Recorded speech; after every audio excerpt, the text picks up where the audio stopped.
Hello, I'm Rhea. I'm a professor at the Yale Child Studies Center and a speech-language pathologist by background. I'd like to thank Dr. Fred Volkmar, Dr. Ami Klin, and Dr. Jamie McPartland for giving me the opportunity to talk with you about communication in autism spectrum disorders. Let me first give you some definitions of terms I'll be using during my talk today. Let me first explain what I mean by communication.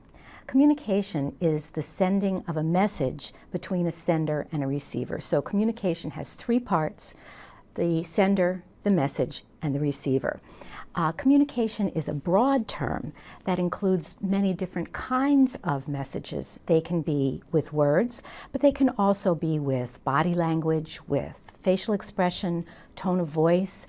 Even animals communicate, but they don't use the next type of interactive form that I'll talk about, which is language.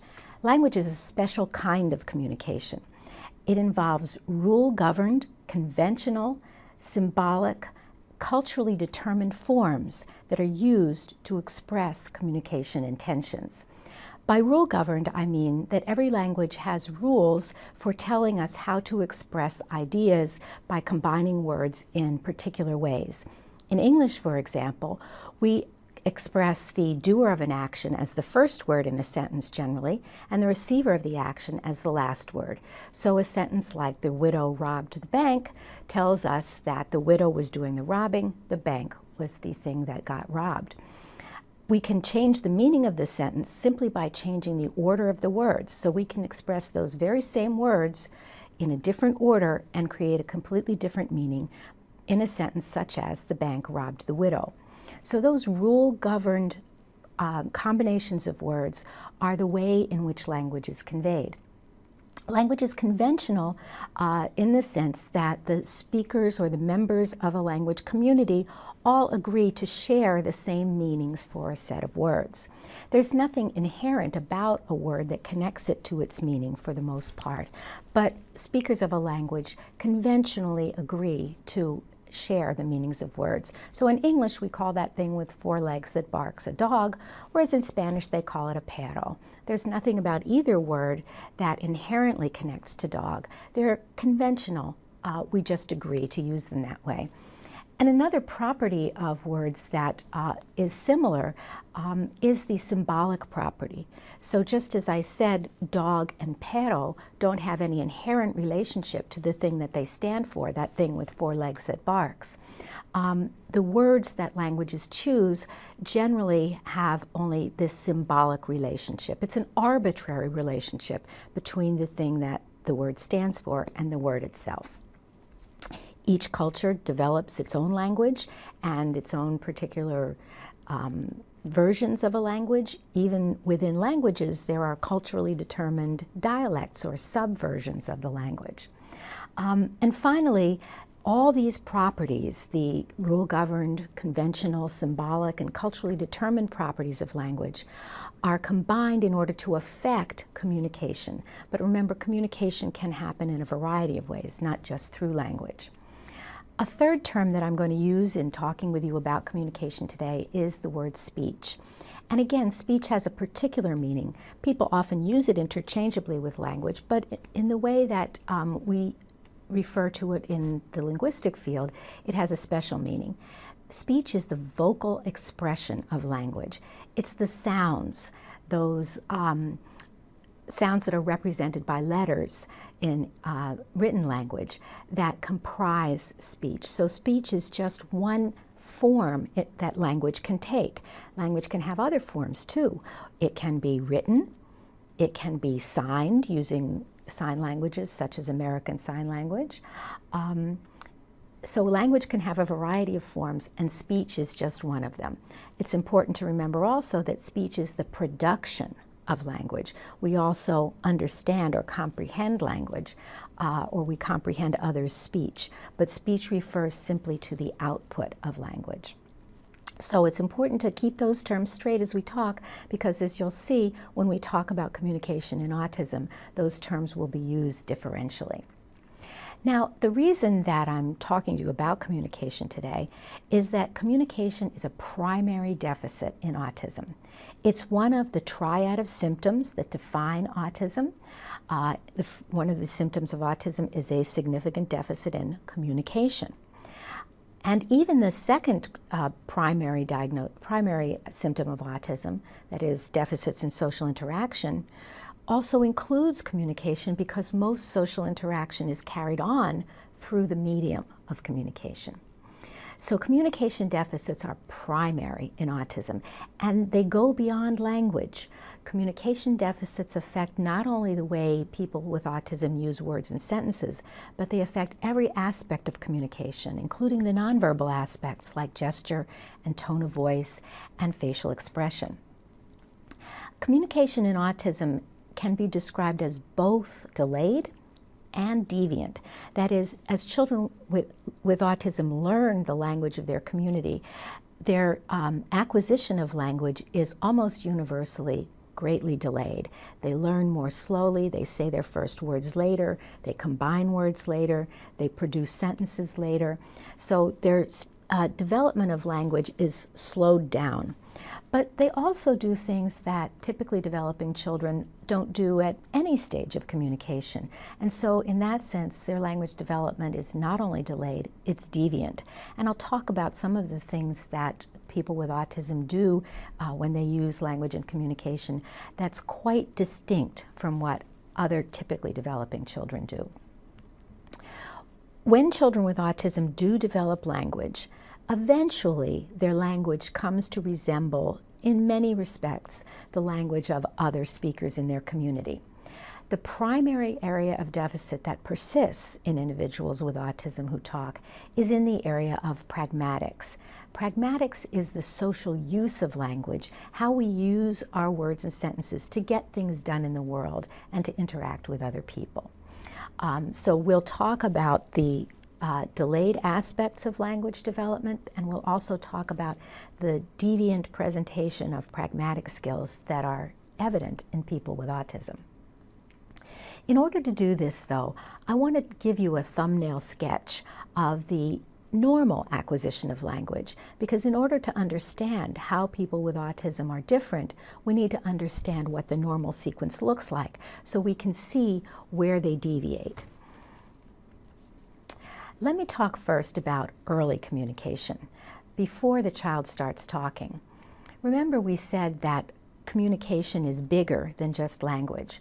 And even though children don't begin to use words until their first birthday or so, they do a lot of communicating within the first year of life.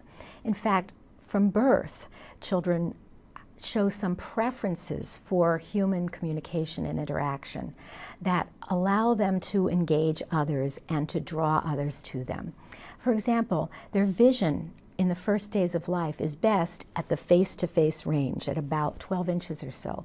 That's where they see most clearly, so that when people come and bring their faces up to a baby to look at them and smile at them, the baby sees a very clear image of the face.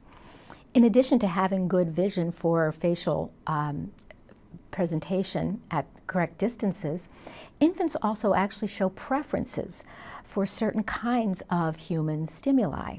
They prefer faces over other kinds of visual stimuli. So if you show an infant a picture of a face and a picture of something else, the infant will look longer at the face. They actually prefer human faces.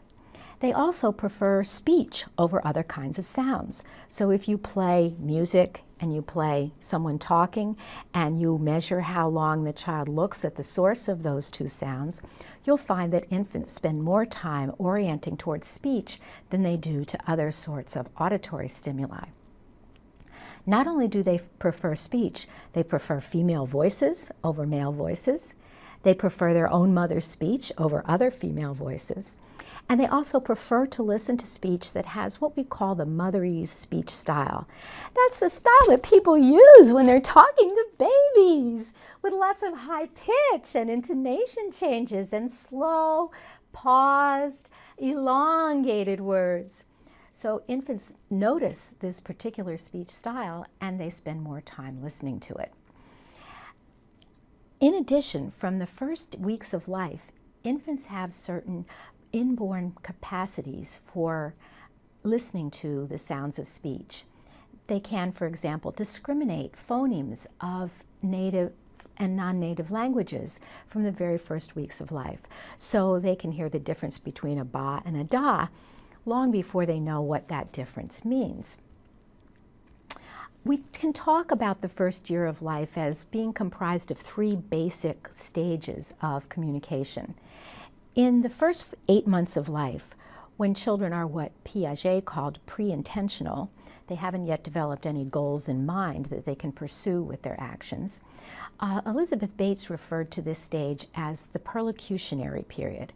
By perlocutionary, we mean that the infant doesn't have any intentions of his own that he's trying to pursue, but people treat him as if he had intentions, and we'll see how that works in just a moment. The second stage Bates called the illocutionary stage. It extends from about 8 to 12 months of age. It corresponds to Piaget's sensory motor stage 4, when children begin to have intentions and to be able to hold goals in mind that they can pursue through their actions.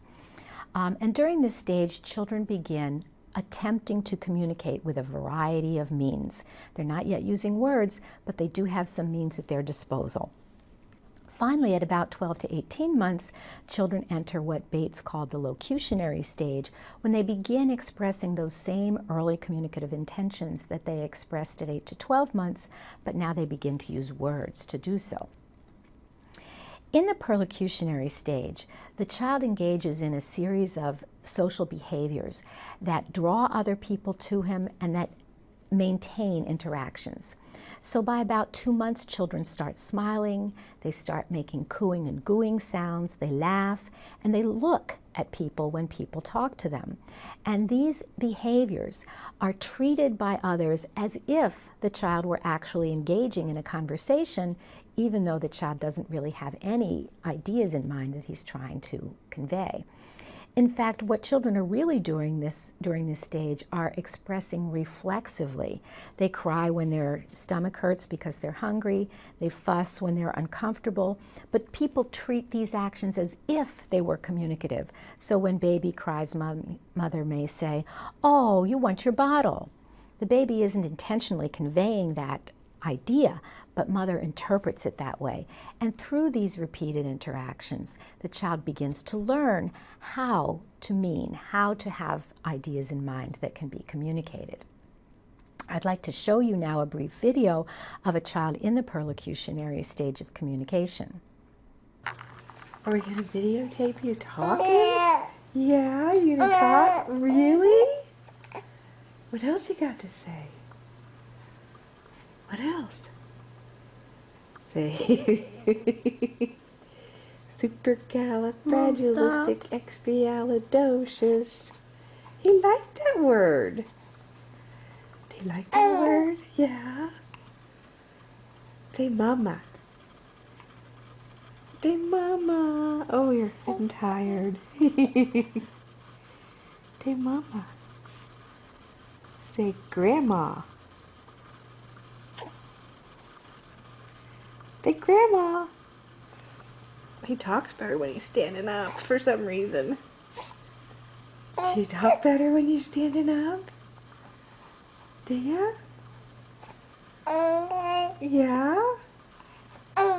Well, tell me. Tell me. A goo? A goo? Talk. Are you done talking? You got all your talking out? Is all your talking done? Is it all done? Is all your talking done? Stand up. Okay, now you can talk. Now that you're standing up, you can talk.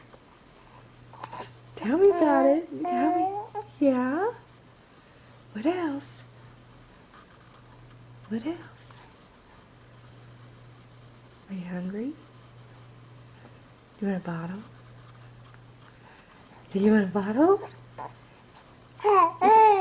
Do ya? Bottle? Say, okay, where is it? Keep talking about it. Yeah? Yeah. Oh, look, there's your bottle. There's your bottle. Want to talk to Mommy? Want to talk to Mommy? Look, talk to Mommy. Sean. There's Mommy. Baby. Want to talk to Mommy? Say hi, Mommy. Yeah, I like the camera, Grandma. Are you a ham? Are you a camera ham? Are ya? Sean. Oh, slobbers. In the next stage, when children are about 8 to 12 months of age, in typical development, they begin to actively express intentions. Now, they don't have words, so these first intentions are expressed through gaze, looking at things that they're interested in, through gestures like reaching and pointing, and through vocalizations, through the sounds that they're able to make, even though they're not yet talking. These first intentions really express a small range of ideas. The major ones were described by Bates as the proto-imperative and proto-declarative intentions. Proto-imperative intentions are those that lay the basis for commands or requests. They're ways in which the child tries to get people to do things for him. So he might reach for something that he wants, and Mom might then get it and give it to him. He might clap when he wants to play patty cake, and Mom will then initiate the patty cake game. So children have various ways of expressing their desires and getting other people to fulfill those desires, even without words. The proto-declarative intention also emerges at about the same time. And the proto-declarative intention allows the child not to ask for things, but to share things. What this intention does is call adults' attention to things that the child is interested in. And the child expresses this attention by showing, holding things up for people to see, by showing off, doing something cute in order to get people to look at them, and by giving or sharing objects that the child wants the adult to notice. So these proto-declarative intentions are very important in that they lay the basis for conversation. If you think about how you use language in your everyday life, you do some requesting and asking people for things, but the bulk of what we do with language as conversationalists is to establish a topic of conversation, something we want to share our attention to, and then we elaborate on that topic, we say more about it. The ability to engage in those sorts of topic, comment, conversational structures emerges at the end of the first year of life, when the child begins to be able to focus another's attention on an object, or we might say a topic, that they're interested in. As you'll see, children with autism do develop some forms of communication during this phase, but not the full range. Let me show you a brief example now of what illocutionary communication looks like in typical development.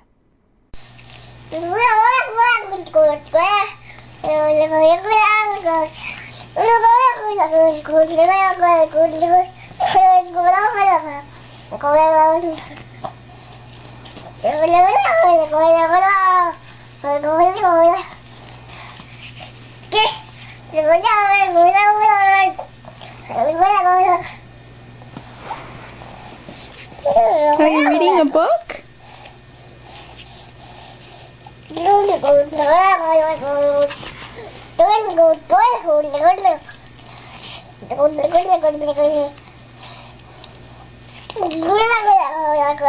When the child reaches his first birthday, he moves into the locutionary stage of communication. This is when the child speaks his first words and begins to understand words outside of play routines as well. There's a rapid increase in spoken vocabulary, so that the child at 15 months has an average spoken vocabulary of 3 words, at 18 months 50 to 100 words, and at 24 months the average child has a vocabulary of 50 words. And at all these times, children are understanding more words than they're saying. At about the time the child begins to say his 50th word, children begin combining words to produce simple 2-word sentences. They express the same intentions that were expressed earlier with gestures, gaze, and vocalization, but now they'll express those proto-imperative and proto-declarative intentions with words. Here's a brief example of a child engaged in locutionary communication. Would you like to look at a book? Yeah. Okay, let me go get you a book. I have some nice books for you.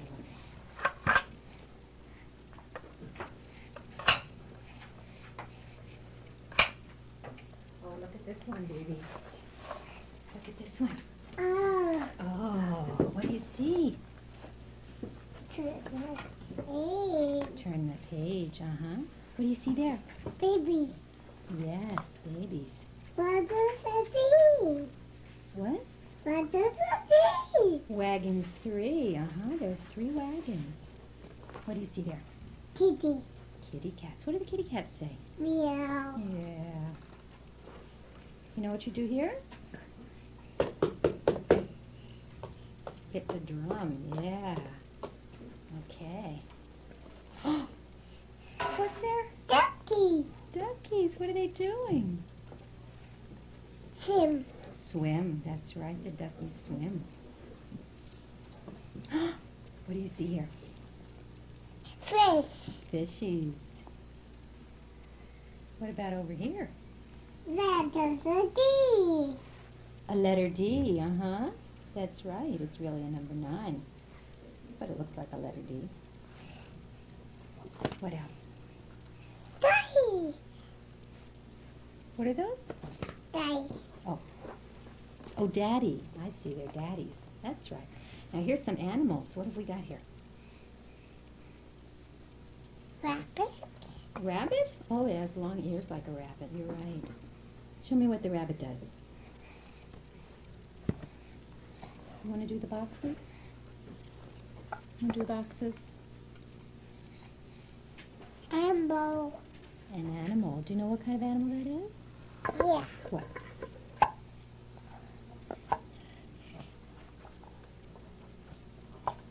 Really then. Read it again? Okay. Let's see what we got on this page. What do you see? What does it D? What? What does it D? A letter D. Uh-huh. That's a number 2. What else you got here? Hit the drum. That's right.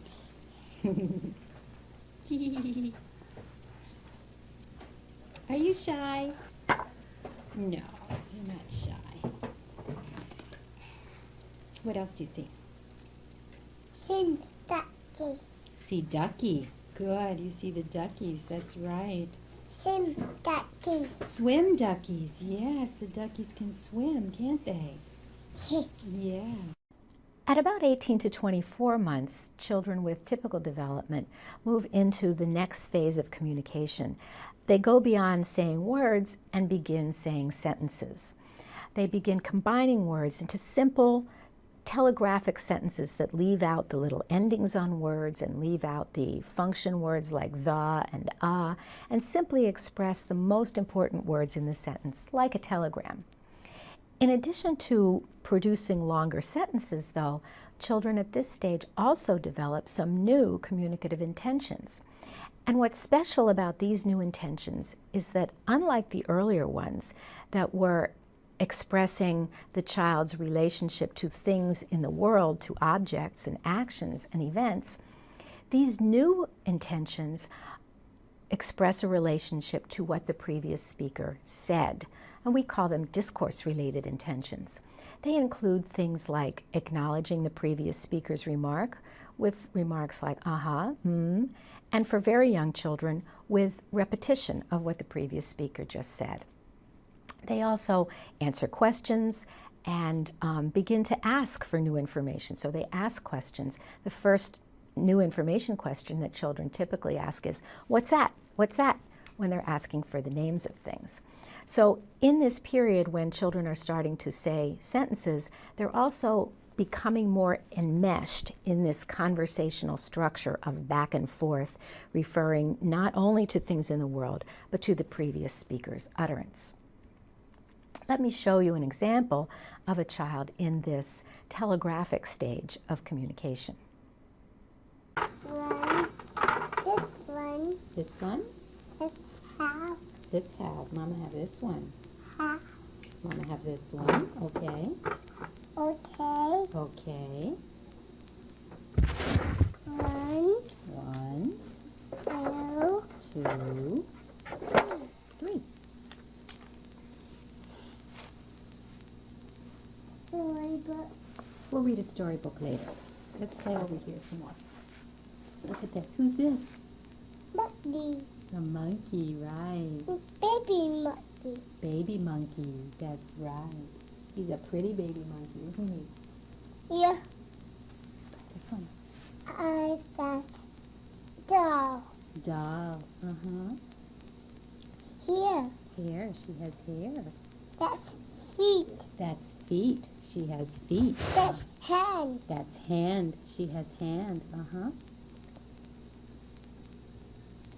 That's eye. That's eye. She has eyes. That's mouth. That's her mouth. That's ear. That's her ear? That's nose. That's her nose, right. Very good. Where's our friend? Let's see. Where's our friend? Oh. Who's this? Ernie. Ernie. What's, Where's a bird? where's Bert? I don't know. I don't know where Bert is. He must be taking a nap. Do you think he's taking a nap? Yeah. Yeah. Let's talk, now we've summarized the early stages of normal communication, so let's talk now about what happens in autism. We know that children in autism are delayed in the acquisition of speech. They tend to say their first words not at 12 months, but at 24 or 30 or even 36 months. Now there are children with autism who begin producing some words between 12 and 18 months and then seem to lose those words a bit later between 18 and 24 months. About 20 to 25% of children with autism go through this apparent regression. And we don't really understand why it happens, but one theory is that children are developing first words kind of unconnected to other aspects of their development.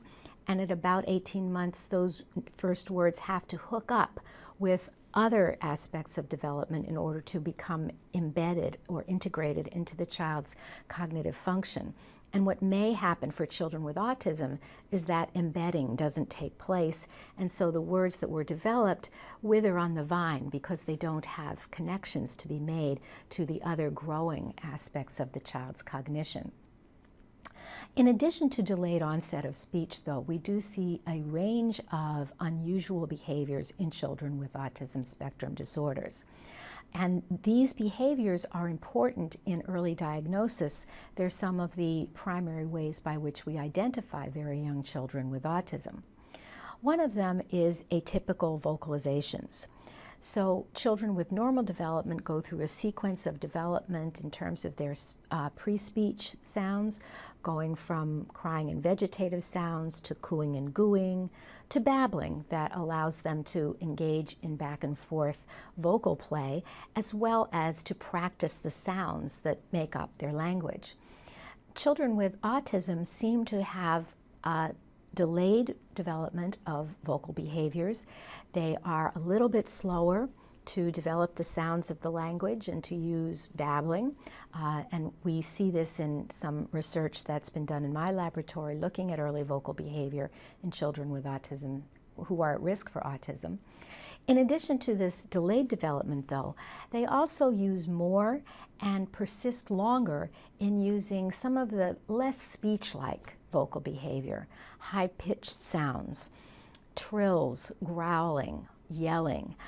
Some of the sounds that typically developing children are starting to lose between 9 and 12 months are retained by children who are at risk for autism during this age range. So there's atypical vocal development. In addition, there's a depressed rate of nonverbal communication. We said that children with typical development begin communicating with those early proto-imperative and proto-declarative intentions between 9 and 12 months of age. Children with autism communicate much less frequently during this period. And not only do they communicate less frequently, perhaps more importantly, they show a restricted range of communicative intentions. We talked about the importance of both proto-imperative intentions for making requests, but also the proto-declarative intentions for sharing and establishing joint attention, which lay the basis for the topic-comment structure of language. Children with autism show a much, much reduced rate of those proto-declarative intentions, even before language emerges. So they may make requests, they may have ways of getting other people to do things for them. They often will use gestures such as reaching, and they'll also use an unusual gesture that we don't see in other children, and that's the hand over hand. So the child with autism may take the other person's hand or arm and guide it without looking at the person to the thing that the child wants. So this atypical gesture is seen very often in children with autism spectrum disorders. In addition, we see the reduction of other conventional gestures that typically developing children use during this period.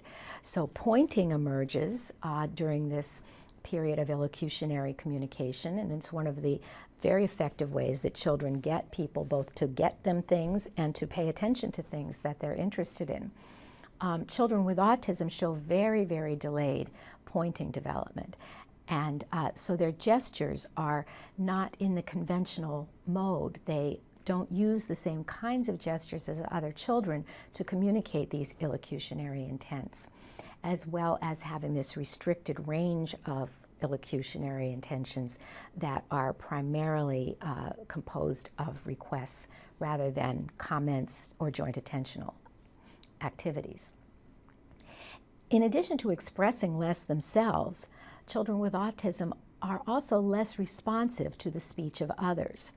As we saw from very early in development, normally developing children are aware of the sounds of speech. They orient towards the sound of speech. They'll respond to their name by 6 months. They'll respond to a stern no by 6 or 8 months. Children with autism are much less responsive to the speech of others. They don't turn when their name is called. They are less able to be attracted simply by the sound of talking, even the motherese style of talking, than other children are. In addition to these communication difficulties, children with autism also show less pretend play.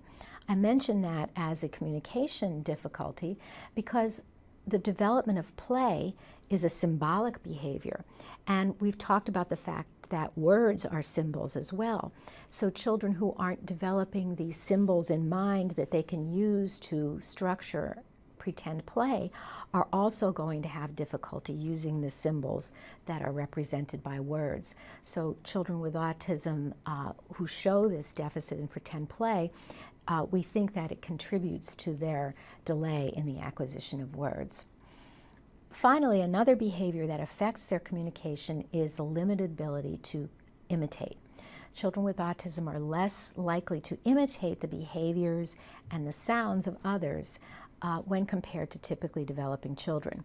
And one of the ways in which typically developing children acquire language is through the imitation of sounds and words that they engage in with other people. So children who are less able to imitate have more difficulty in acquiring those new linguistic forms. Let me show you a brief example of the early communication of a child who was later diagnosed with autism spectrum disorder. Wow, Jade, that's getting tall. That's 7, 8. Very good. 9. Very good. There's more. Uh-oh. You can do it. 10. Look at the tippy toes. Very good. Can you do this one? Number 11. Uh-oh. You didn't want that one up there? This is number 10. Very good.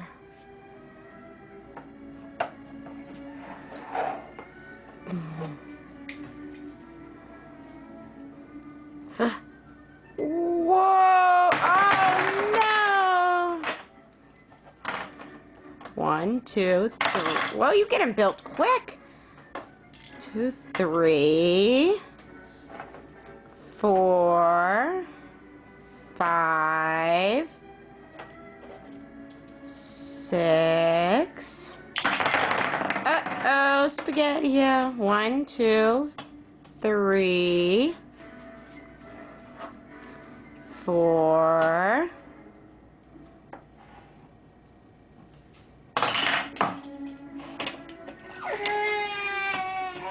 1, 2.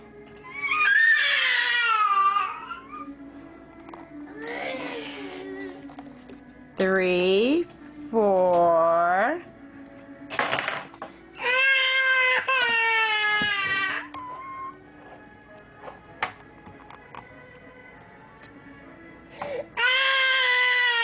'Oh, don't get mad. Oh, you want me to help? 1, 2, 3, 4, 5. Doing good. 6, 7.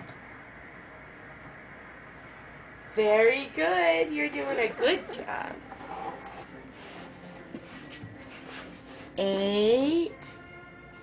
Very good.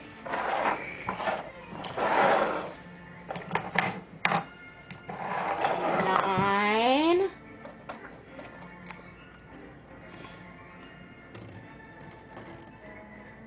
10. Uh-oh. Number 10 likes to fall a lot, huh? 10. Very good. We do 11 now. 11. Uh-oh. I see it. Looks like it's going to fall, huh? Sorry. 11. Very good. Do we have 12? There we go. 12. Oh, that's hard to do, huh? Oh.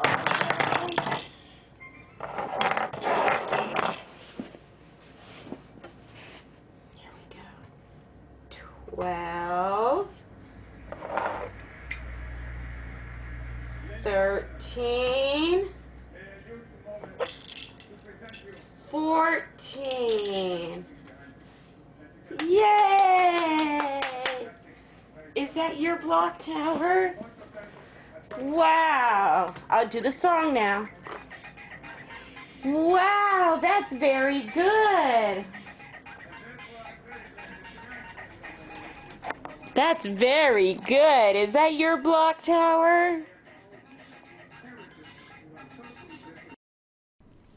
Now, this stage of development, the end of the prelinguistic period for normally developing children, is a stage in which some children with autism become stuck. A minority of children with autism do not develop spoken language as a primary means of communication. It used to be that about 40% of children with autism showed this picture. But more recently, perhaps thanks to earlier identification and intervention, we're seeing a decline in the number of children who remain nonverbal after the preschool years. And this is a very good thing.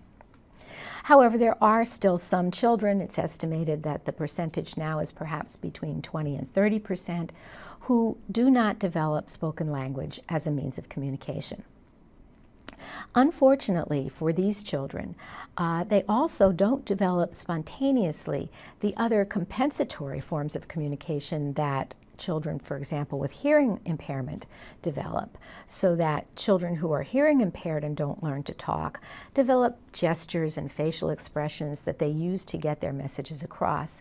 Children with autism who don't talk don't show these sort of compensatory behaviors. Some of them may be able to echo what they hear other people say, and so this echolalia may appear to be a form of spoken language. But for some children with autism, the echolalia remains isolated and they don't go on to develop more spontaneous uses of language. Although in general, children with autism who do show echolalia have a better chance of developing spoken language than children who don't.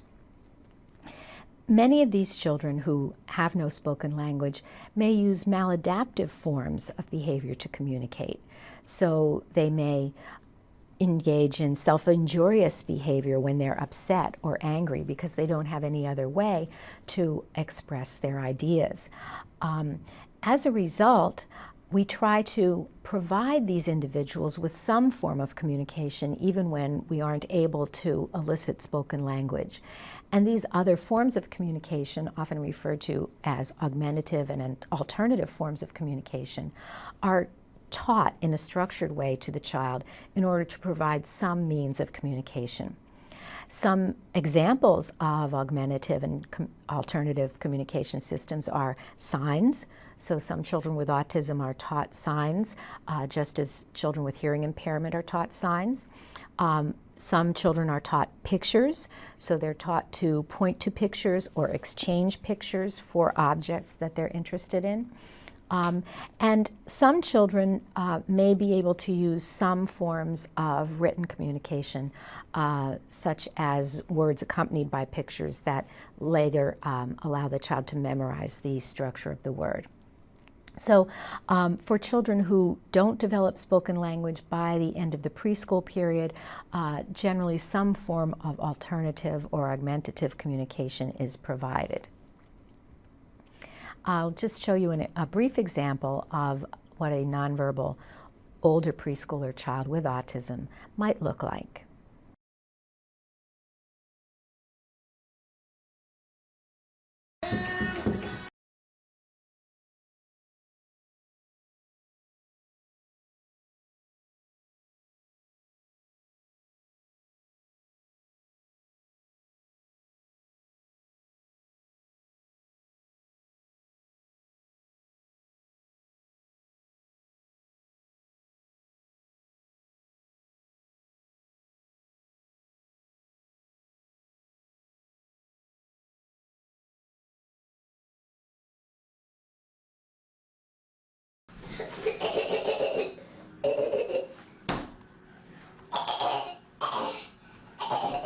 Bridget. Clap, clap, clap your hands. Clap your hands together. Clap, clap, clap your hands. Clap your hands together. La la la la la la la. La la la la la la. La la la la la la.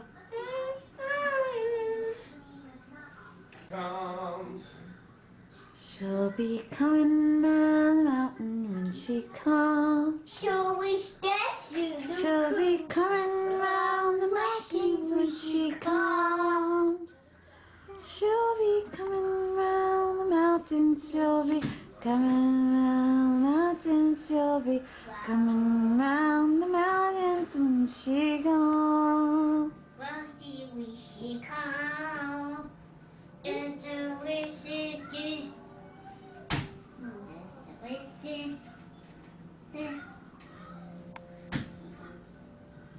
She'll be riding 6 white horses when she comes. When she comes, she'll be riding 6 white horses. She'll be riding 6 white horses. She'll be riding 6 white horses when she comes.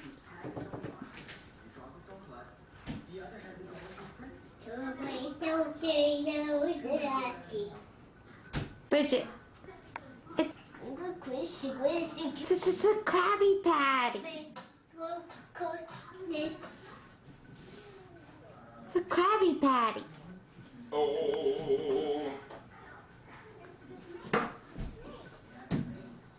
Bridget. Hello. Hello. Hello. Hi. Shall we go back?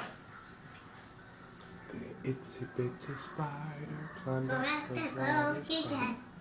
Down No came kid, the get rain ready. and watched the spider. Up came the sun and dried up all the rain.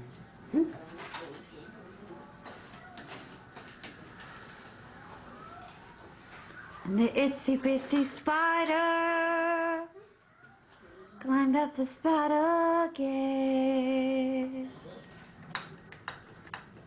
I love you, Bridget.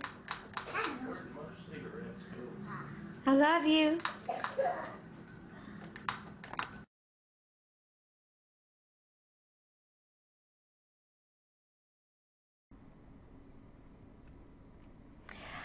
I'd like to talk now about the next phase of development for normal children. This is the phase when they're learning the basic rules of their language and learning to construct sentences using the syntax of the language that they're learning. The preschool period between about 2.5 and 5 is a time of very, very rapid development for normally developing children. At 24 months, they have an average expressive vocabulary size of about 300 words. They start to put those little endings on words that were left out in the earlier period, endings like plurals and ing forms in English. They begin using alternative sentence forms, so they begin learning how to form negative sentences, how to form questions. Their sentences become longer, and they become easier to understand. At 24 months, the average child is about 50% intelligible to people outside the family, but by about 3, they are closer to 75% intelligible. By age 5, we see dramatic differences in the language skills of normally developing children. The average expressive vocabulary size at entry to school is about 6,000 words. They've learned almost all the basic grammatical rules of their language. There are few grammatical errors that are heard. Their sentences are 4 to 6 words long, and by 4 years old, the average child is 100% intelligible to people outside the family. They may continue to make a few speech errors, for instance, like saying wabbit for rabbit, but these don't interfere with other people's ability to understand them. Another important area where children develop during the preschool years is the area of pragmatics. That is, not only are they learning the sounds and words and sentences of their language, they're also learning how to use that language to accomplish a range of social goals. They increase the number of functions that they can express. Remember, we said that in the beginning of communication, they're limited to just a few functions like the proto-declarative and the proto-imperative.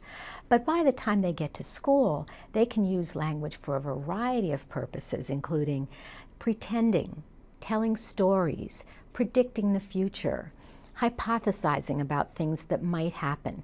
They have a range of ways that they can use language not only to tell about the world as it is, but to imagine the world.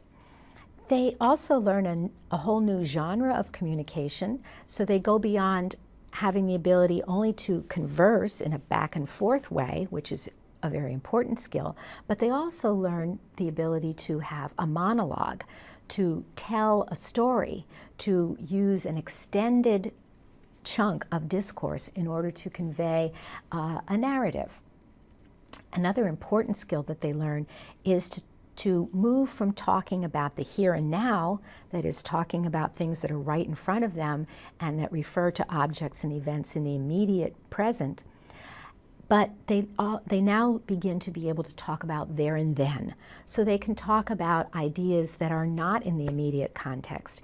And this ability to talk about ideas not in the immediate context is very important for learning, because when children are living in the home environment, when they're in preschool, people are mostly talking about things that the child has experienced directly with his own senses. So people might say to a child, a preschool child, "Where's your lunchbox?"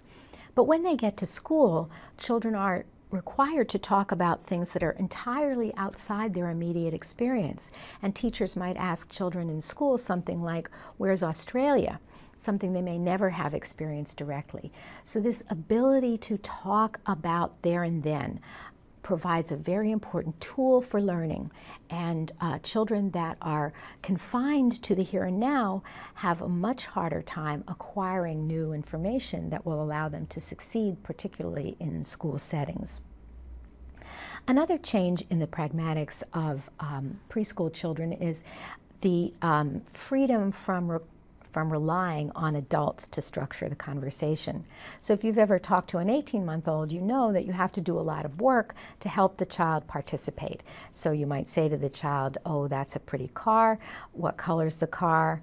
The child might say blue. You might say, "Where does the car go?" The child might not answer, and then you might provide a little bit of scaffolding. So you might say, "Does the car go to your house?" Yes. So that kind of scaffolding or structuring of conversation is required in talk to very young children. But by the time children get to be 5 years of age or so, they no longer need quite so much support from adults. They can take longer turns. They can say more within each conversational turn. They can say more about particular topics. So whereas the very young child might only be able to say one or two things about a topic that's being discussed, older children can have more turns per topic, so they have more to say about any particular subject of conversation. They also learn a very important skill, which adults work hard to teach them, and that is the skill of being polite. So one of the ways in which children's language expands through the preschool period is by learning more and more elaborate ways of being polite. So the very young child learns quickly that he has a better chance of getting a cookie if he says, "Cookie, please," than if he says, "Gimme cookie." Both utterances have only two words, but one tends to work a lot better than the other. As children get older, they expand the range of polite forms so that in the 3 to 4 year range, they're able to use things like permission requests, "Can I?" permission directives, "Could you?" and even some indirect requests. Indirect requests are those that don't mention the intention of the request at all.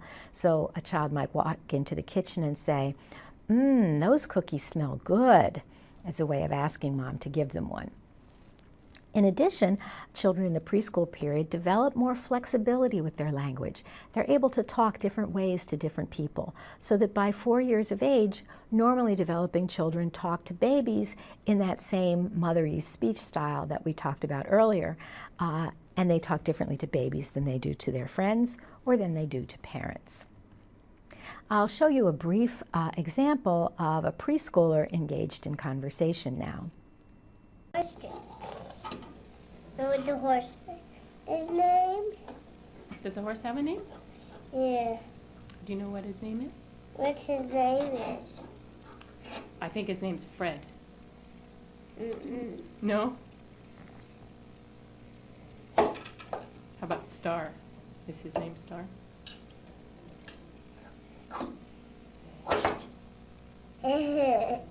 He fell over.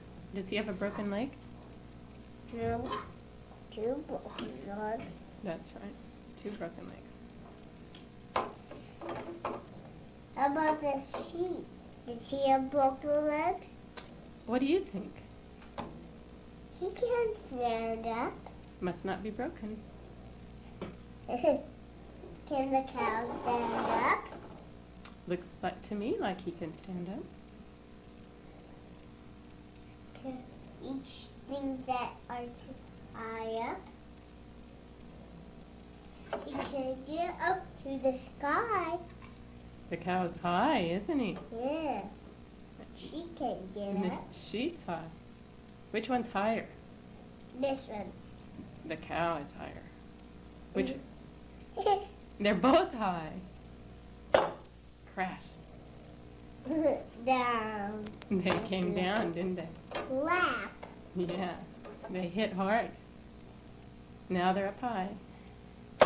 Oh, boom. I think that hurts the cow's feet. No. You don't? Up high. Oh, the cow says, oh, don't do that. That hurts my feet. Ow, moo, that hurts.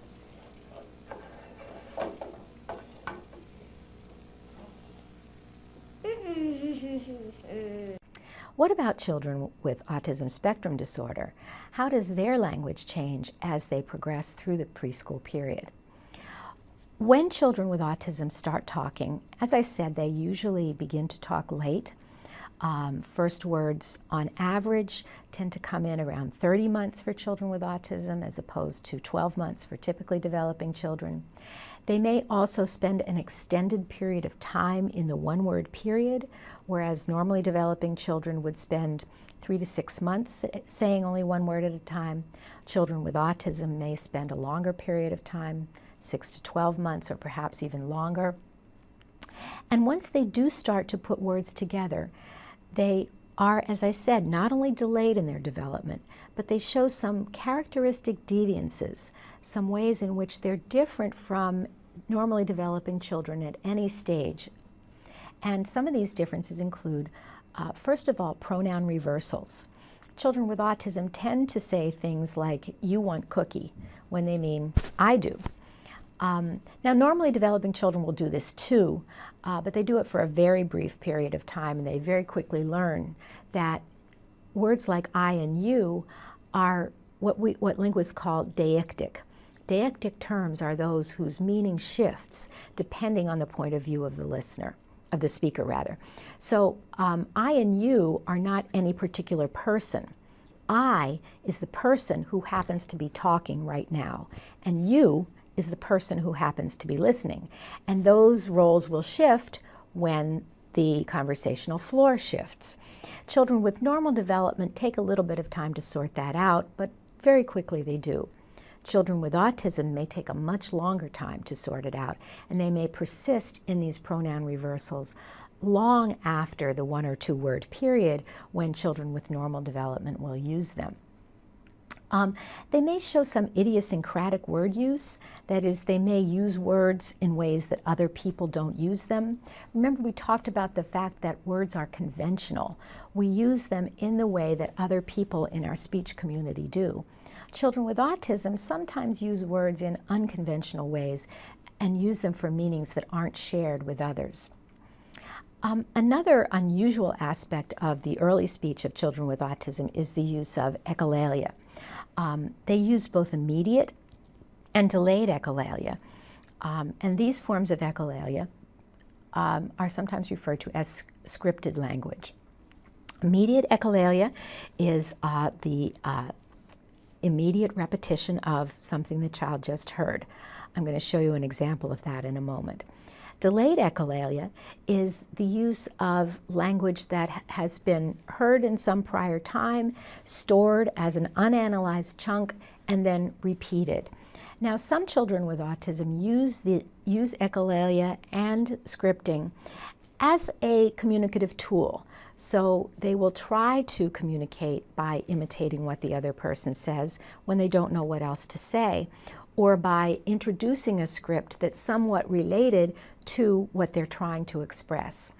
But at other times, children with autism may use particularly scripted language, not really in a communicative way, but simply in a self-directed way that seems to be simply a form of enjoyment that's directed only at themselves. For some children with autism, both immediate and delayed echolalia are transient phenomena. They will use these forms of communication for a period of time, and the period may be long, it may be a period of a couple of years, but eventually they will move past it and use more spontaneous language. For other children with autism, the ability to move past echolalia and scripted language is much more difficult and may require extremely intensive intervention in order to pry the child away from these echolalic strategies. In addition to echolalia, there are some other we can say that echolalia may be a language learning strategy for some children. That is, they incorporate this language and attempt to use it in some way as a tool for communication. There are other aberrant language learning styles that have been observed in children with autism.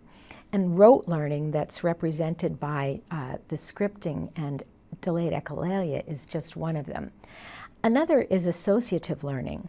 So children with autism may be able to learn a word for a particular object, but not extend that word to other objects within the category.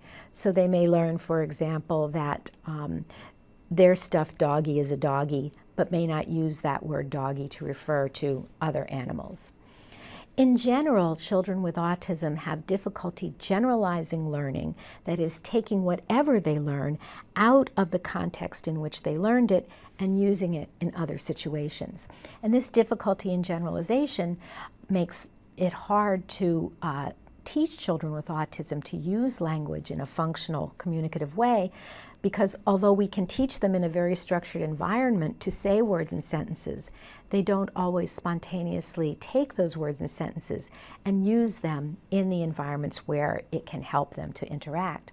So in teaching children with autism, we often have to program generalization by teaching each skill not just in one setting, but in several settings with different people and with different materials. When children with autism acquire some facility with language and are able to use sentences spontaneously, they often continue to show some difficulties. One of these difficulties can be seen in the perseverative use of topics. So children with autism, even who are very intelligent and have very strong language skills, may have certain favorite topics that they discuss over and over and over again, and that they continue to talk about regardless of the interest of the listener. These perseverative conversational topics can make it very difficult for the child with autism to engage with peers who may not be as interested in the details of how a washing machine works, for example, as the child with autism is. And finally, another feature of the verbal communication of children with autism that differentiates them from others is the use of unusual vocal and prosodic features. By prosody, we mean the intonation, the tone of voice, the music that accompanies language. And many people with autism may speak with a mechanical tone of language that is not musical. And this mechanical tone is quite characteristic of individuals with autism, although certainly not universal. In some studies that we have done, we've estimated that approximately 50% of higher functioning individuals with autism show this kind of mechanical quality. Some people with autism also show the opposite problem. They may use an exaggerated, sing-songy form of speech that really sounds over the top and is just too much for the topic that they're trying to express. And this overly sing-song form of language is also calls attention to the speech of the individual and makes it more difficult for them to adapt socially. I'd like to show you now an example of the conversational style of one child with autism to give you a sense for what conversation is like with these children, and notice how different it is from the conversation with the preschooler that I showed you earlier. Da ist er, Lenny. Sag mal Hallo. Willst du mal Hallo nach Deutschland sagen? Ich möchte wohin, Happy. Der Happy Hippo ist gar nicht da, den hat die Misonier mitgenommen. Wollen wir jetzt mal... Hab ich in Schulranzen? Nee, da ist nur das neue Buch, Lenny. Guck mal hier, ich sehe dich ja gar nicht. Was ist denn das für ein Buch? Schoolbook? What kind of book is this? Elmo? Is this Elmo? Can you read it? No, huh? It's a book to draw, yeah? Is it a book to draw? To paint? Hey, what did you do today? What did you do today? You want to tell Mama? What did you do today? Did you go to school? Did you go to school today? What did you do in school? Did you learn numbers? Did you learn numbers? You don't want to talk to me? No? You don't want to talk to me? Want me to leave you alone? Do you want me to leave you alone? Ja. You want to say goodbye? Man muss mal gucken in die Kamera, dann sieht man dich ja besser. I'm a good boy. Guck mal mich an. You don't want to look at me? Look at me, look at me. Look at me, look at me, look at me. Wie geht das Lied mit dem Look at me? Wie geht denn das Look at me Lied? Pass auf, dass du nicht wieder vom Das Bett. ist der Fisch. Das ist der Fisch, genau. Wie geht denn das Look at me Lied? Wie geht das? Wie geht denn das Look at me Lied? Lenny, how you do the Look at me Lied? Oder Bühlerbus, Bühlerbus. Wie geht das? Magst du gerade gar nicht singen? Willst du deine Ruhe? Ja, ich will ein bisschen lesen. Ja, dann mache ich aus, ne? Tschüss. Der Monster kleckert. Das kleckert. Ja, der kleckert. Mit der Farbe? Ja. Oh ja, das ist ein grüner Monster. Na gut, dann machen wir jetzt Schluss, ne? Was ist denn das? Was ist das? Vogel. Mhm. Vogel. Das ist der Bird. Bird. Big Schreib Bird mal heißt der. Bird. Big Bird. Bird wird geschrieben B-I-R-D. 6 B-I-R-D.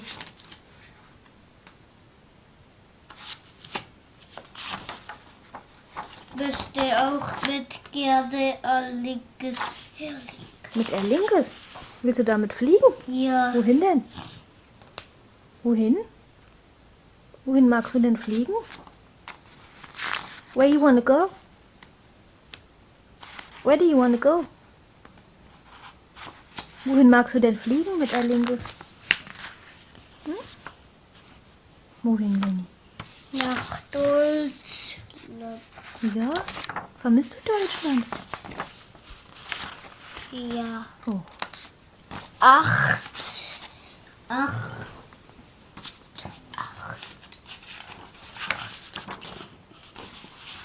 You love your books, hm? Guck mal, den hat kaputt, ne? Ja. Kaputte Mülleimer. Was hat er denn damit gemacht? Hat er es rumgeschmissen? Ja. So ein Viech. So ein Mistviech, ne? So ein Mistviech. Ein Mistviech. Ja. Nicht anpacken. So, mach jetzt mal. Let me talk now about what happens in later stages of language development when children reach the beginning of adolescence. Although most of the sentence structures of their language are learned by the time they get to school, some new forms of syntax emerge during the school age and adolescent period, and these forms really allow the child to pack more information into each sentence. These forms are complex sentences or subordinated sentences, sentences that have more than one clause so that several ideas can be packed into one sentence. And these kinds of sentences are used more often in written form than in speech. Children at this stage also begin to use figurative and non-literal language, and a prime form of this language in teenagers is sarcasm, where the child says exactly the opposite of what they mean. And these uses of figurative language become very prominent with children typically developing adolescents, as does the use of in-group slang, where words are given special meanings that are known only to members of the peer group. But the main change that goes on in the adolescent period has to do, again, with pragmatics, or those social uses of language. So children in the adolescent period greatly expand their facility to use language, not only to pretend and to play, but to get other people to do things. They develop highly elaborated persuasion and negotiation skills that allow them to talk people into giving them what they want. And this ability to talk people into following your lead is one of the ways in which children establish dominance within the social group. Children that don't have these persuasion and negotiation skills are going to have a difficult time getting along with peer groups in which they're required. The use of ambiguity, sarcasm, slang, and figurative language are also a big part of these teenage interactions. Let me just show you a brief example of the kinds of communication that normal teenagers are capable of.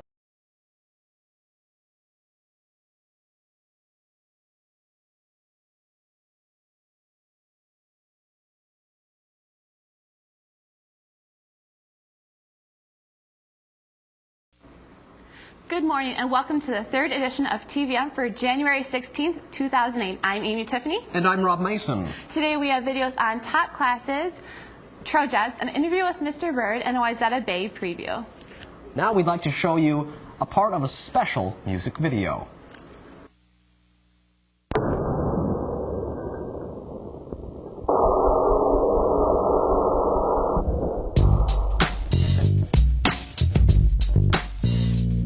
Miss Craven, MoPro Block 2. Block 2. All you have MoPro second semester? That sucks. Logan Lovett's a genius. Welcome back to TVM from that special sneak preview. All right, make sure to stay tuned at the end of the show for the full-length music video. Now here's a video on top classes voted by seniors during this fall.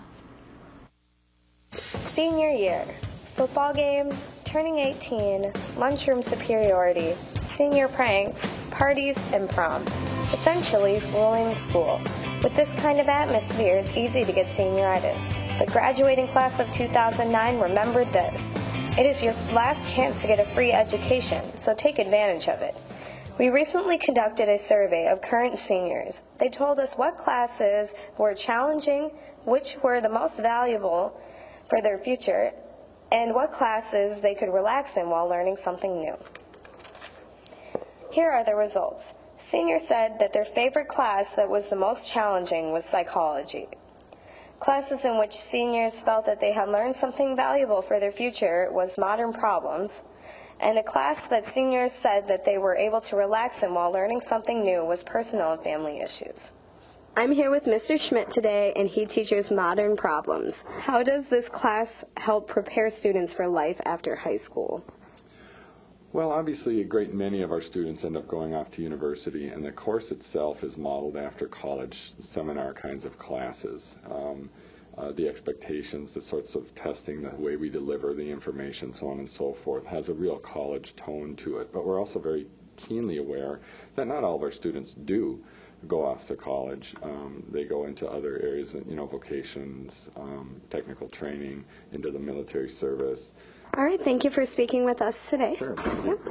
I look Carter today, and you are currently taking MoPro right now. Correct. And what are you learning in this class? We're learning about global issues and current events and just things that are happening around the world. And why do you think this is valuable for you? Get you ready for college. And I'm here with Mr. Johnson today, and he teaches psychology. What makes this class worthwhile? For the students? For the students. It allows them to take a peek at why we do the things that we do, and it's kind of interesting for students at this particular age. What do you think makes this class difficult? The text is college level, and we go pretty quickly through the curriculum. And what makes this class enjoyable to the students and to yourself? Probably being on the 4th floor and having lots of psychological examples that we can point out the window to. Thank you for speaking with us today. So I'm here with Ben Cumming today, and you took psych with Mr. Johnson, right? Yep, I'm taking it right now. And why did you take this class?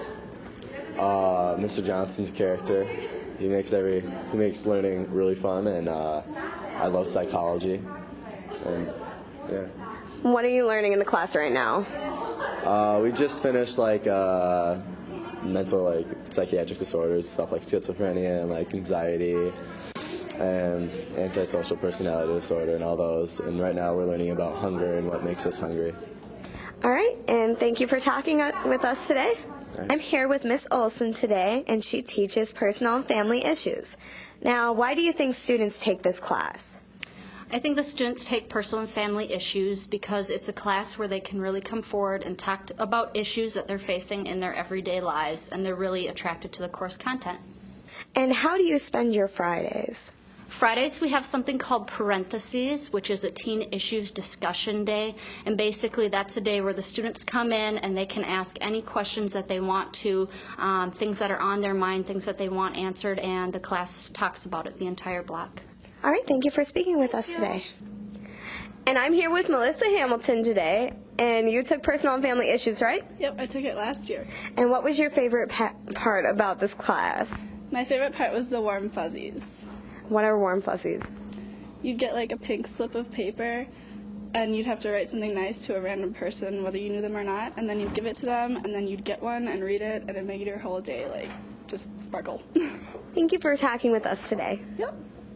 So, juniors, when the time comes to sign up for senior year classes, remember to take advantage of your last chance to get a free education and experience the many options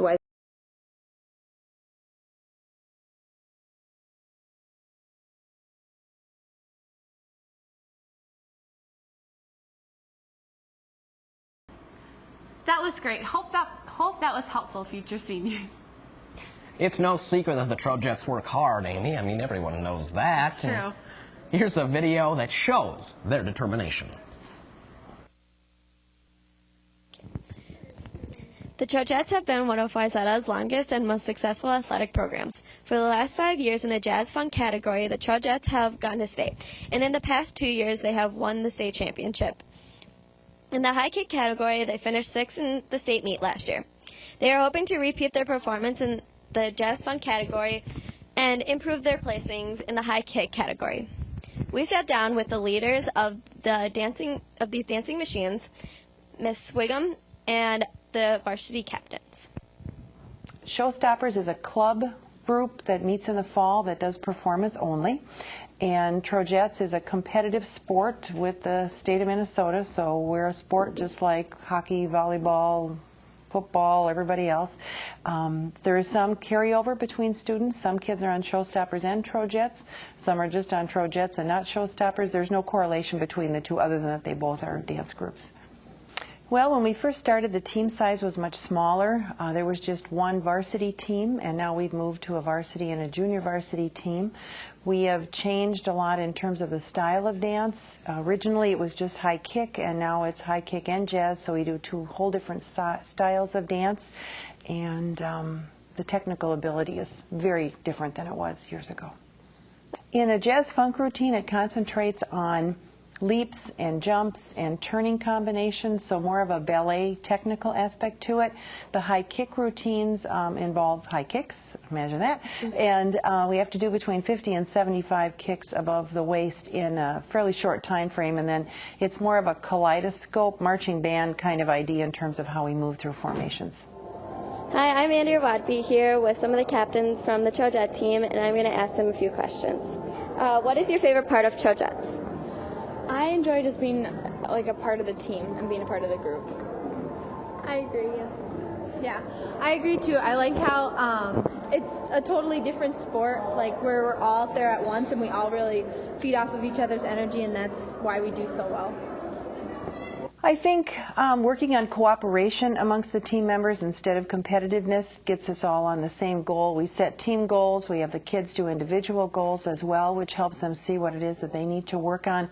I think consistency in coaching staff makes a difference. The program is well established, so kids know exactly what they're getting into when they join. And we try to have fun. And if you're having a good time, it's easy to work hard. How well has the team been doing this year? We've been doing really well. We've won all of our conference meets and placed high in our invitationals. What are some of the expectations for this weekend? Well, we hope to do well this weekend. Yeah, just to do well since we're at home, and we're hoping a lot of fans come, and just to do well and see what our competition is before sections and stage starts. The choreography is done by the students. Up to a third of the team can get together prior to our season starting to do the choreography, and coaches can be involved in that too, but it's predominantly student choreographed. And as far as the music goes, before the season starts, kids turn in music ideas to the coaching staff, we listen to them, and then we make a selection from that. Who is going to be your toughest competition this weekend? Probably Eastview and Mounds View. What are some of the difficulties that you have encountered this year compared to last year? It would probably just be meeting with the expectations that we've set the past 2 years. We've set the bar pretty high. We've won the past 2 state championships in jazz, and it's just hard having that pressure behind us and wanting to do as well as we did. It's amazing. It's just, you live on a high for quite a few days, and even after the fact, whenever you hear that music or watch that tape again, it just gives you goosebumps. And I've had the pleasure of winning 7 state championships, and each one is very, very fun.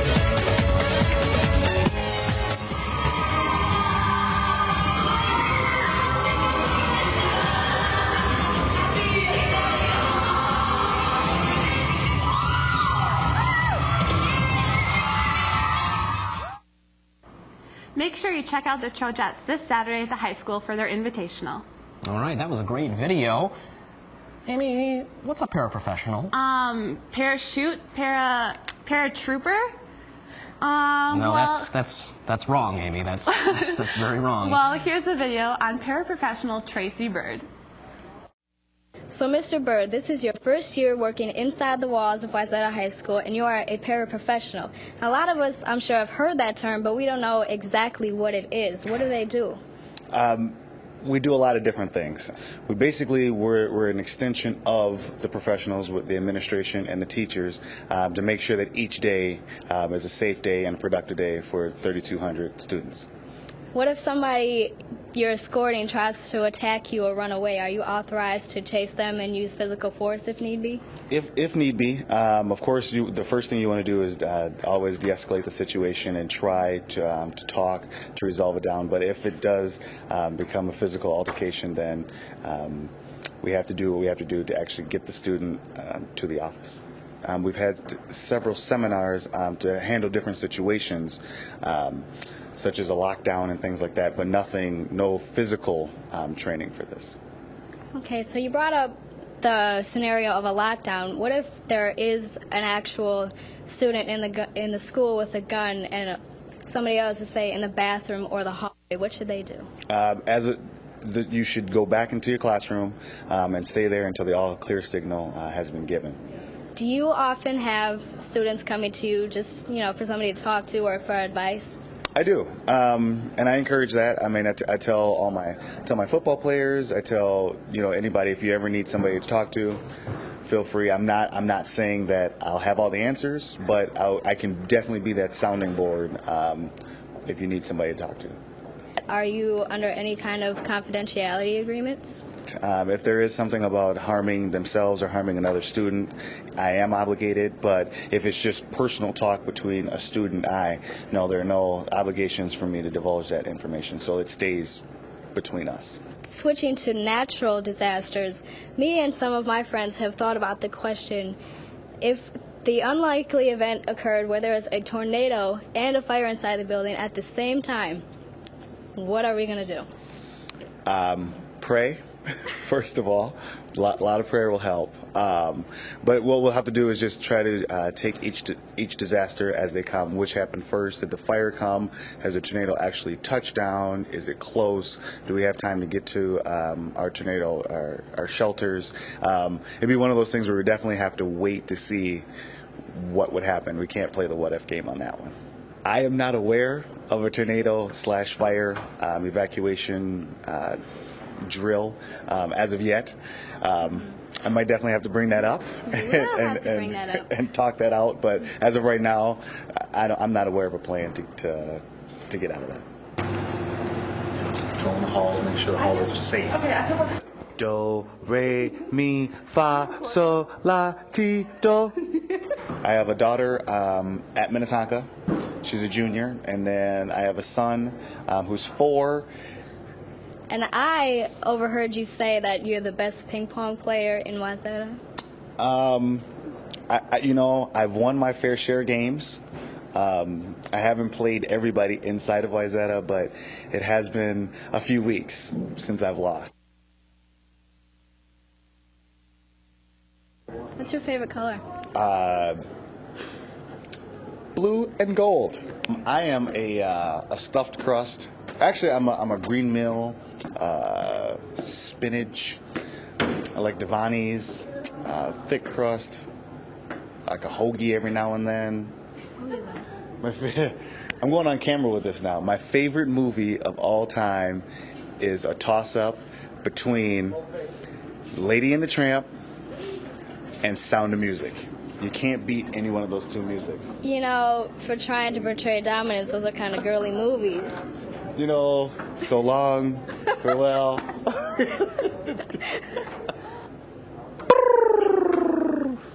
Well, Mr. Bird, thank you for talking with us today. Thank you.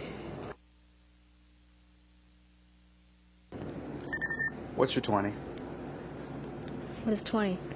Location. Culinary. Can you make me seem important in like 2 seconds? Say that there's like a tornado and a fire going on in South Wing or something. It could happen. Maybe I should pretend like I'm asking you that question and then show Paige. And it'll be happening. Right. We gotta. I gotta go. I'm an only child. My parents stopped at perfection. It's about to be a fight over here.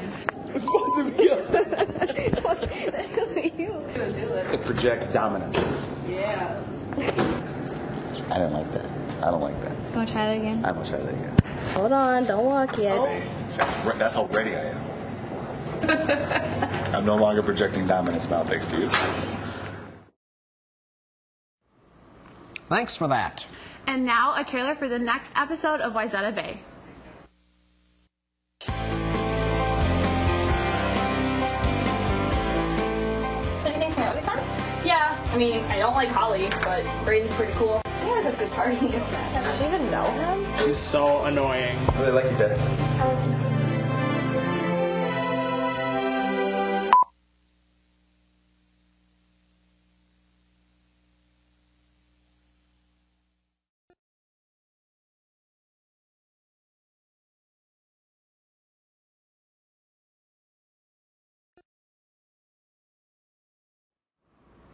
Wow, that was really something. That's all we have for this third edition of TVM. I'm Amy Tiffany. And I'm Rob Mason. Thanks for watching, and just to let you know, the ending piece of the music video, not the ending piece, the full music video is going to be on right after we're done talking, which is right now. So, Have a good day, Wayzata. have a great day.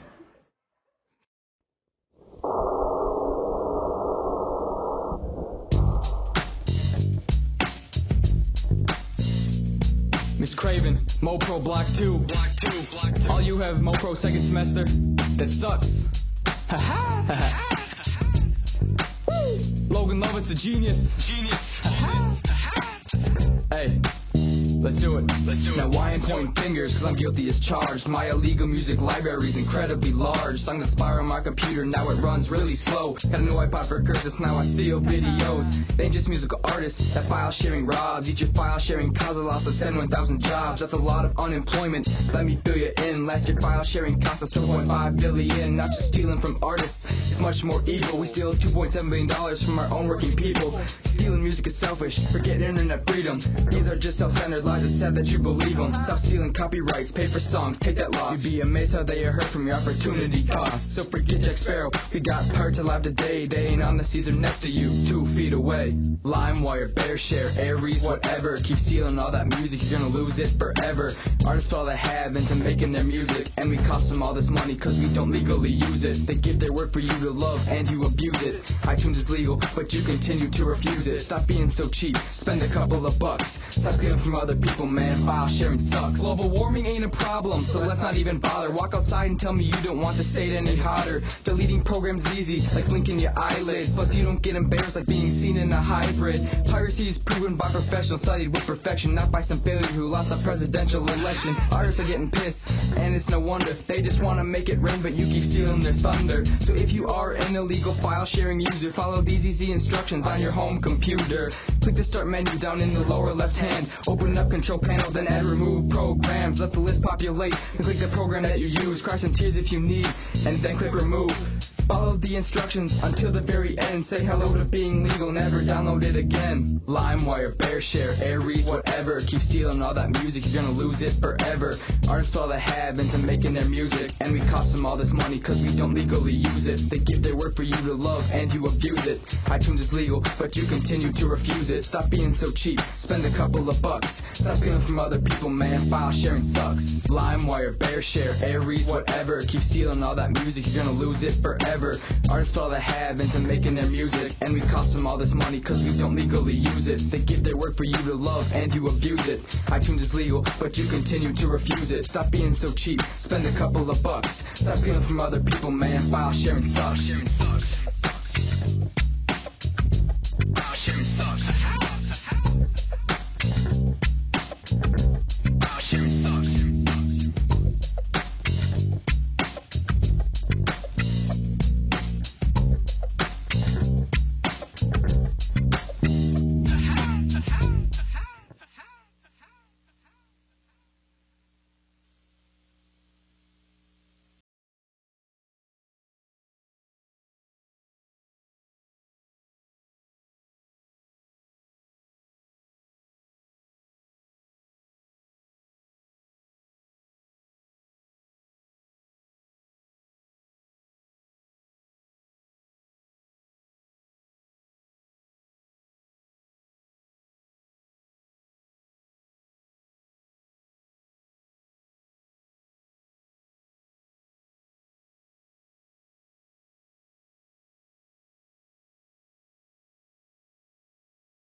In higher functioning individuals with autism, those with high functioning autism as well as those with Asperger's syndrome, we also see impairments at this period that go beyond the difficulties with basic words and sentences.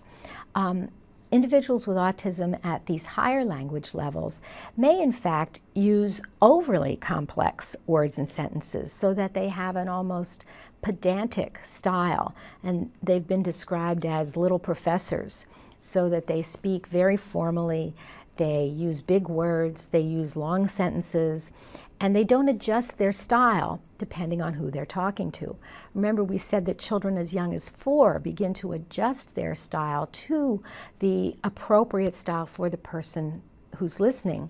One of the great difficulties that even very intelligent people with autism and Asperger's syndrome have in conversation is this failure to adjust the style, and it often results in a style that is overly formal and is off-putting, particularly to peers.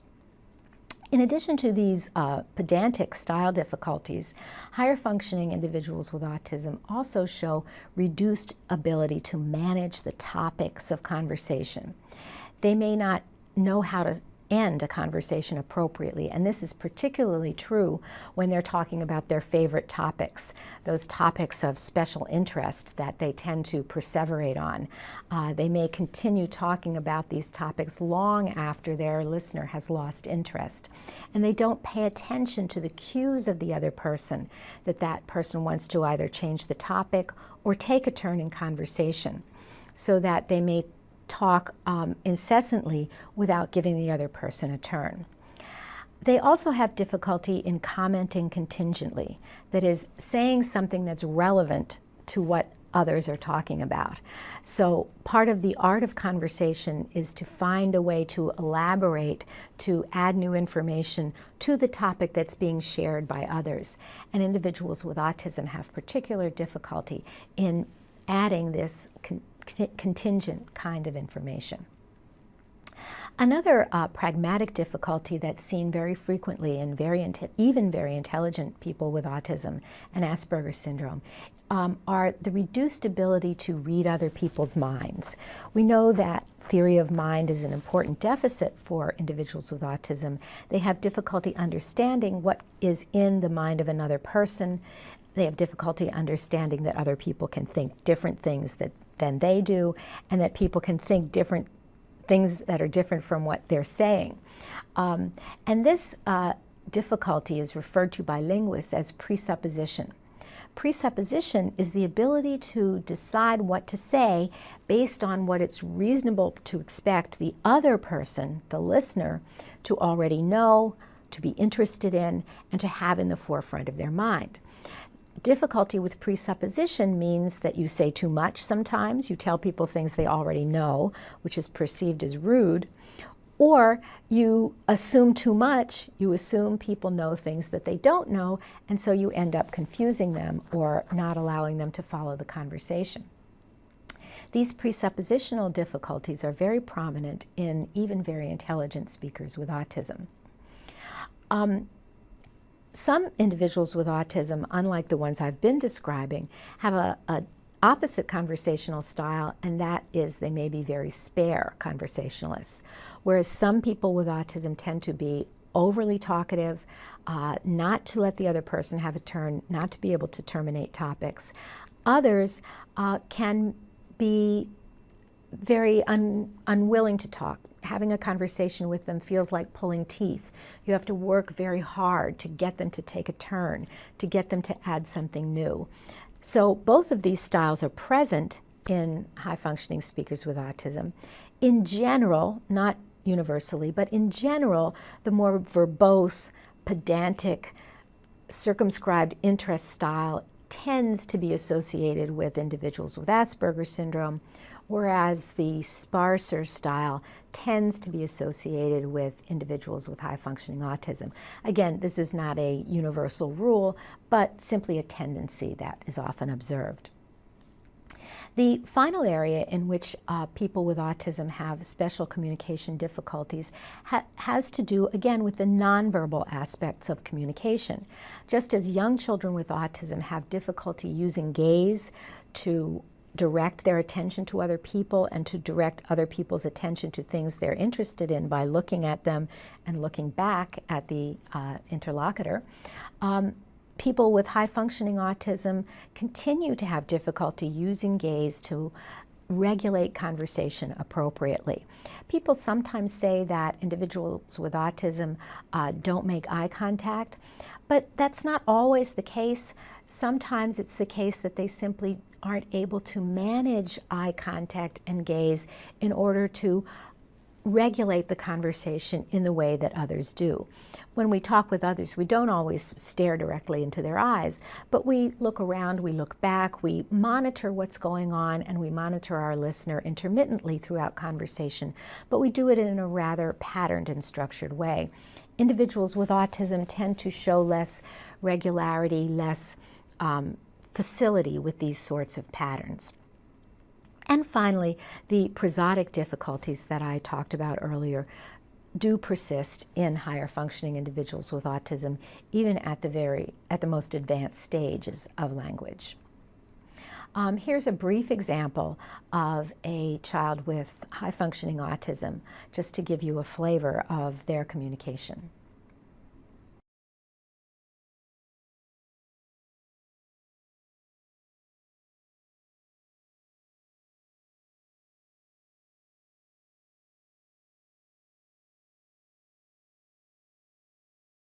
It's like where you get to, it's like a form of autism, and the name might sound funny, but it's actually 1 in 150 people get it.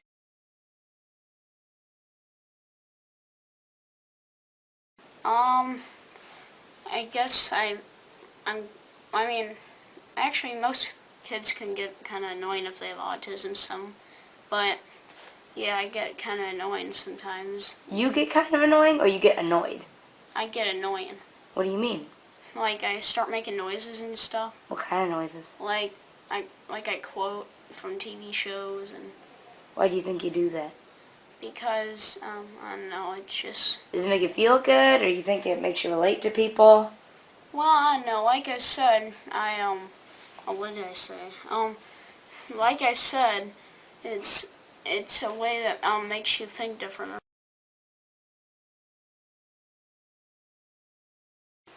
Well, I mean, at school, I do go to Resource.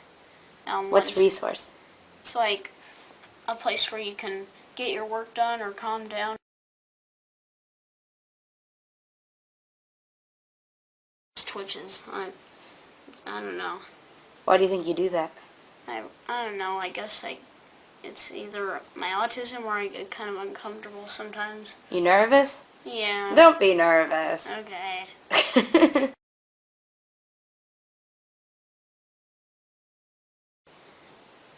Maybe maybe go to the computer sometimes.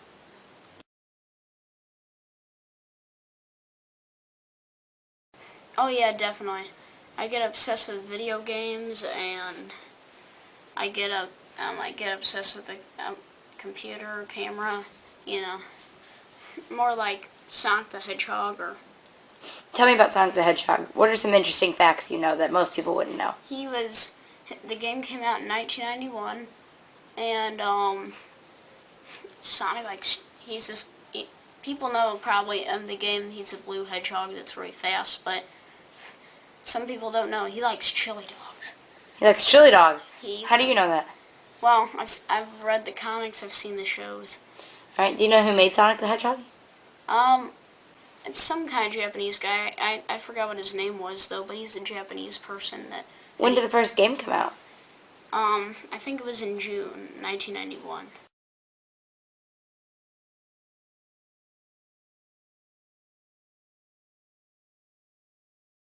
I do go to speech class because... What's speech class? It's like where you try to pronounce things right, or you learn about stuff like that. Like what are you working on in there? We're talking about like friendship and feeling words and stuff. Feeling words? What are those? Like angry or jealous or sad.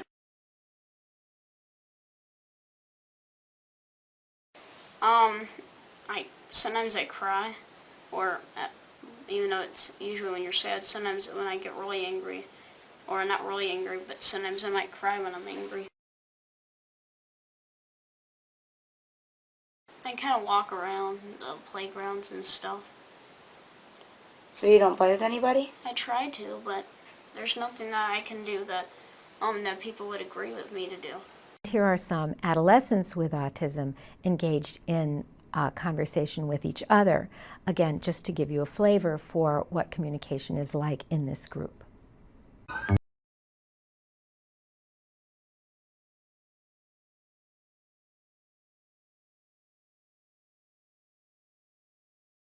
I get nervous on the first days. I'm not very talkative. It's more like an interrogation. Have you thought about what you'll talk about? No. Bit hard to know what to talk about if you don't know anything about the person you're meeting. apart from that she got Monopoly. Thank you. Thank you. That's very nice. Really nice seat. There's a nice table there. Alex's mum Peggy is dropping him at the cafe. After that, he's on his own. Yes, I'll call you when Yes. I'm finished now. Okay. See you later.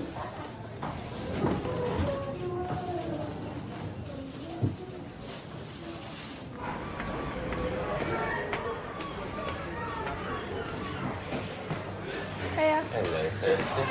Hey, Alex. Nice to meet you. You alright? You like the suit? Thank you.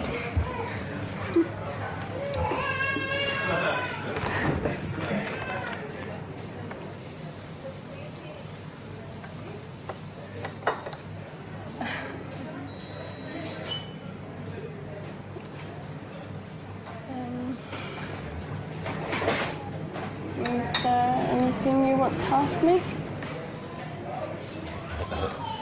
I can't think of anything, I'm afraid, at the moment. I hate having Asperger's sometimes. Why? It's making me so nervous and quiet. Do you like set routines? Do I like set routines? Yes, usually. I do everything by the book and like to be on time and things like that. Yeah. Do you know about Facebook? Facebook? Yeah. Not really. It's an online social networking site. You can chat to your friends on there as well. I don't have many friends. You got me. Yes, I mean, apart from you. You'll always be my friend, Kirsty. I will be your friend. Always. Yeah. By the way, you got a piece of chocolate there.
In terms of the outline of communication of individuals with autism that I've tried to give you today. First of all, it's important to remember that communication deficits are central to autism spectrum disorders, and they are part of the primary symptomatology of this disorder. These deficits are not only in language, but they're also more fundamentally in communication in any modality. So even when the person with autism uses sign language or uses writing to communicate, these communication deficits persist, and even in individuals who speak, the deficits in communication are seen in those paralinguistic or nonverbal forms of communication, including gaze, gestures, and prosody. A minority of children with autism do not develop any form of spoken language, although some may use echolalia as a communicative tool. When children do not develop spoken language, they may benefit from the use of augmentative and alternative communication methods such as signs and pictures. But in general, children who do not develop spoken language have an overall reduced opportunity for integration into mainstream institutions and activities. For children with autism who do develop speech, the most pronounced deficits are not in the areas of sounds, words, and sentences. Rather, they're in the area of pragmatics, the ability to use language effectively to accomplish social goals. And when we work with individuals with autism, we try to approach both their language deficits and their communication deficits so that they have enhanced opportunities to engage in and to enjoy the interactions of others in their community. Thank you.